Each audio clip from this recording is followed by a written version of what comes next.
Adama Sinogo and Andre Jackson Jr., as well as head coach Dan Hurley. Coach, congratulations. Thank you. I'd like to make an opening statement about the game tonight. Yeah, I thought obviously we just played pretty much exactly to our team identity. We played elite defense, offensively to 22 assists, the inside, the outside, the rebounding dominance.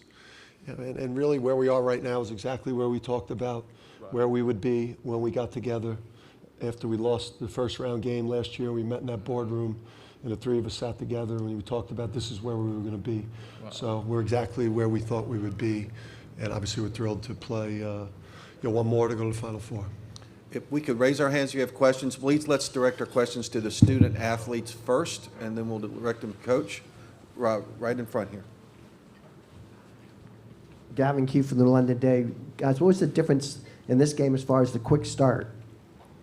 We knew we had to come out real fast on them. They're a really physical team, but we had to come out with the first punch. So that's how you got to come out with teams like that, and that's what we did. And we jumped out to an early lead, and we just continue playing physical, continue crashing the glass. And so, yeah. Right in the front, right here.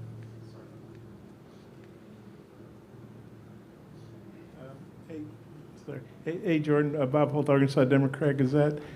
Congrats. You guys hit 9 3-pointers. I know you've hit more than that in other games, but I think the team hit 9 of those within like 12 minutes left, and seemed like real daggers. What do you think of the 3-point shooting tonight? It seemed like whenever they were trying to make a run back at you, you guys buried them with some threes. I think it shows that we can beat teams with our inside presence, taking it to the hole, get it to the foul line, and we can beat you in many ways. With the 3-point shot going, we're gonna beat you with that. But if it's not, we'll take it to the hole, feed our big man. We got a dominant big man, so yeah. Joe Ruda with the Hartford Current. Andre, can you just speak to your defense and how you guys were able to stop them so much, especially in the first half when you guys were running? Coaches did a great job with the scout, like every game, and just really everybody bought into it every day in practice. We just really locking into the preparation, knowing what kind of tendencies the guys are going to try to get to. We're in the gaps a lot, not allowing guys to get straight line drives and stuff like that, and that caused them to shoot some questionable shots and some bad attempts. So, and that leads to stops and low shooting percentages. So that's really what we did, just stick to the game plan. Right back here. For any of the guys, John Fanta, Fox Sports. Why is this team playing their best basketball at the most important time of year? I think we just have to say we're playing best right now because we know that we have a good team. We play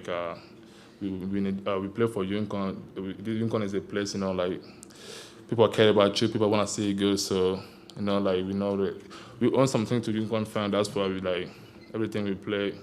Every time we play, we try to show people wrong. We try to show people we play on UConn. We have something on our shoulder. That's why every time we play basketball, we try to show something. We try to show people wrong. Yeah. Right in the front row. Dalman Morey from the Hartford Current. Andre, Coach referenced a conversation that you guys had after, I guess, the first round last year. What are your recollections of that? Where did it take place? What was said? We were in Coach's office, and he really just told us things are going to change now.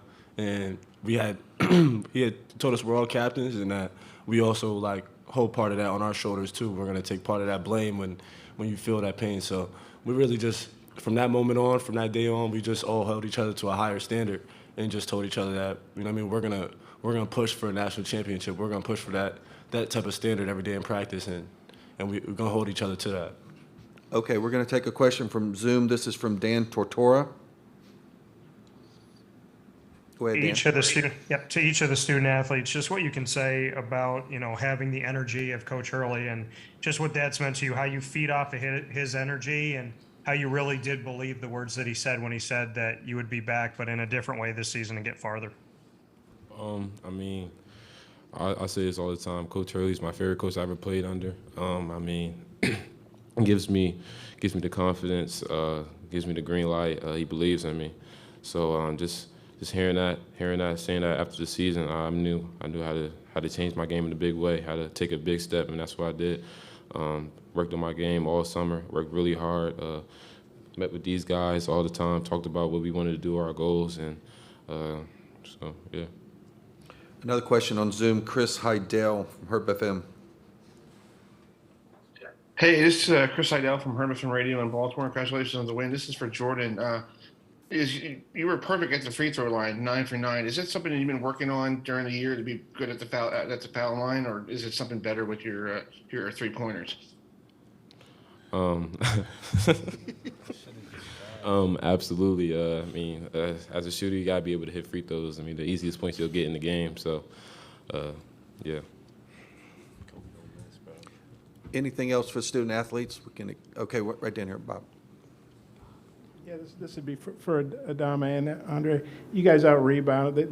They've been a plus 16 in their first two SEC or NCAA tournament games. You guys, I think, out-rebounded them 43-31. What was the key to out-rebound them like that? Yeah, coming to a game, like in practice, Coach Ellie was saying this team is very tough. They're going to try to tough us out by going to the offensive one. And we know too, rebounding is one of important thing for us. That's one of the things we do great at it. So we were we work on that before this game. We're in our mind we're they're going to try to play tough, but we can still tough them out. Yeah. Another Zoom question from Dan Tortora. And yet going to all the student athletes, just to be in this moment right now as you reflect on all the adversity that you went through, what has been maybe that turning point moment for each of you this season that you felt was that moment where you saw this team starting to shift in the right direction? Go ahead. I mean, we had a really tough January, but we played in a really tough conference. So we knew we had to flip the switch. And when it hit February, I think that's when things changed for us. We started to play better. We knew that time was coming where guys had to step up, and we got a team full of guys that can step up. So, yeah. We'll take one more Zoom from Chris Heidel. Hey, this is Chris Seidel from Herbert Radio, Herbert Center in Baltimore. Hey, Jordan, one more question to ask you. You're 40 minutes away from going to Houston. What are you going to do tomorrow to keep yourself from not getting so excited? Practice, stay with my team, prepare for the next game. So, yeah. All right, nothing else for student athletes. We'll excuse them. We'll take questions for Coach Hurley. Oh, do you have another for student athlete? Okay. Ed, back here. Where's my microphone? If we can bring some microphones over to this side, please. It's coming to you, Ed. Right here for Ed. Madison, can you bring a microphone over?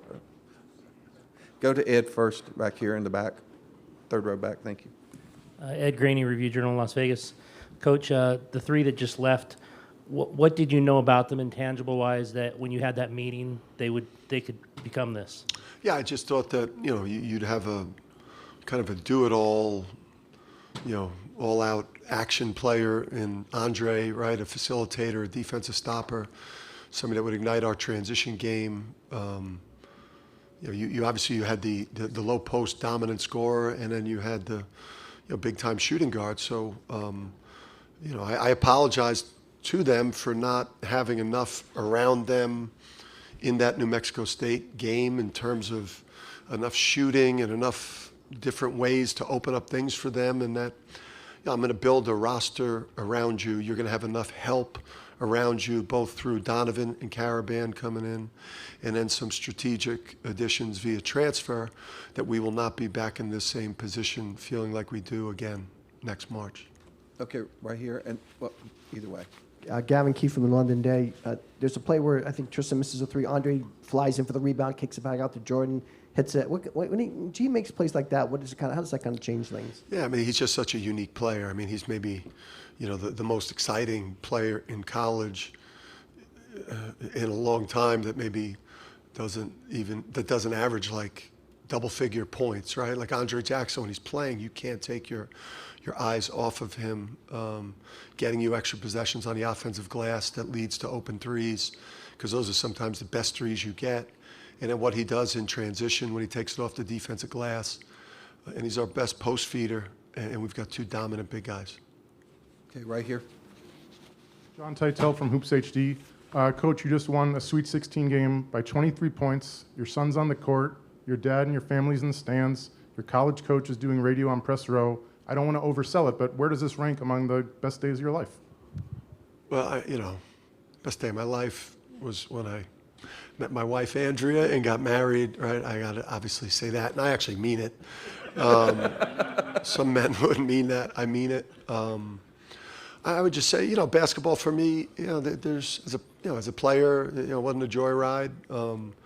My career, fired at Rutgers as an assistant, high school coach for 9 years, had to prove myself at every level, and I'm proud of the way that my career has unfolded, where I've had to prove myself at every level I've coached at. Up front right here, then beside that. Joe Ruda, the Hartford Current. Dan, 5 years ago today was your introductory press conference at UConn. What sort of goals did you have on that day, and where do you feel like you are right now in terms of getting to those goals? Well, I feel like it's coming. There you go. You have that now, right? I did that at Villanova, so I'm sure that will play some with our fans. I just feel like we've built this thing the right way. Obviously, when I got the job, it was pre-portal. It was pre-portal and NIL, so you couldn't fix things as quick. When I took the job, you actually had to rebuild the culture and rebuild the talent base. It was a different time then. I'm just proud of the way that we've built this thing. We've built this with classy individuals, and Luke and Kamani and Tom. But I got 3 guys that are head coach caliber that have helped me build this, and we got just an incredible group of players. So we get the right type of people, and we got great culture, and we're right where we thought we'd be. Hey, Dan, Bob Holt, Arkansas Democrat Gazette. I think you hit all 9 of your three-pointers in the first 29 minutes, and it seemed like, barrage. He got three free throws on a foul on a three. Just how big were those three-pointers, would you say? Yeah, just because they made a little bit of a run. I don't know what we were up, 27 or we were up 29, and they cut it to 21 or 22 or something. So, but that's, in non-conference, we're 15-0. Obviously, when people see us for the first time, it's a great advantage to us because we're not a ball screen heavy team. We have a lot of movement on offense. We've got the 2 centers that can dominate a game. We're a unique team to play against if you haven't seen us. Right here in the middle. What was that? Oh, excuse me. I didn't know. Yeah, well, we make threes a lot, and it's hard to get threes versus Arkansas because they do such a great job. They've got such great length on the perimeter. Those guys are so athletic. But again, when you have dominant centers, it creates pretty good looks at 3. And I thought, we probably could have made 1 or 2 more. Okay, right here in the middle. Keegan Brown, UConn Student Television. Dan, Jordan had 0 points in the first half in both games, both previous games in the tournament. He had 10 in this one. He led all scorers. What was it that you said to him? What was it that you coached into him going into this game that allowed him to really put pedal to the metal? Well, the St. Mary's game was a different type of game. He got in foul trouble in the first half, so he didn't play a lot in the first half of the St. Mary's game. And against Ione, he just missed. He got really good threes. We just talked about we needed to start fast. We couldn't play a first half like we did against Iona or St. Mary's, or we would likely be down at the half. And you just didn't want to get behind, this Arkansas team. They were a 13-loss team coming in. So, we knew that if we played at a high level, they potentially could start to fracture a little bit, because, just the way their season's gone. All right, we'll take a couple of questions off of Zoom here. Christopher Heidel. Hey, Chris Hurley. This is Chris Heidel from Hermiton Radio in Baltimore. Was your defense tonight, is that the best your defense has played tonight, or do you feel like there's a couple more games in them? I thought we guarded Alabama great, because Alabama's like the hardest team for me, to guard in the country with all the answers they have. But this was right there. Our plan was to, try to take away paint points and make them shoot perimeter shots, tough twos, middies, and make them shoot threes, which is a little bit different than what we try to do defensively. But I thought, Kamani crushed it with the scout, and we just got in the gaps and made them, kind of one-dimensional. Another Zoom from Dan Tortora. Coach Dan Tortora, wakeupcalldt.com. You had spoken about the history over the last few seasons at UConn. From the moment that you decided to take this job to where you stand right now, there's a journey that a coach takes behind the scenes that nobody sees.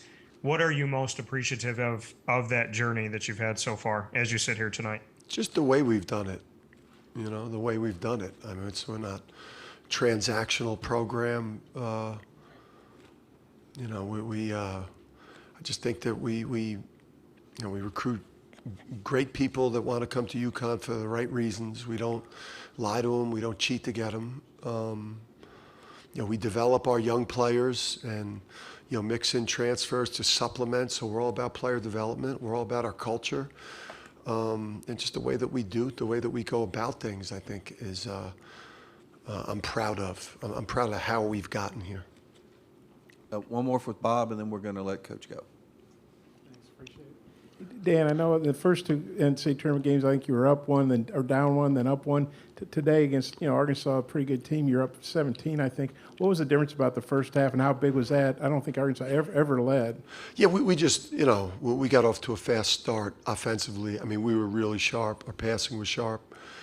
I thought we just had a great mix of, creating openings for our shooters, feeding Adama and Donovan in the ball screen game and in the low post.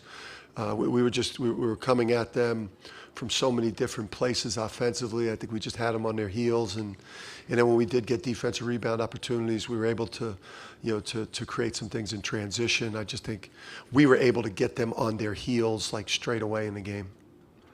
Coach, thank you. We'll see you tomorrow. Thank you. Good job.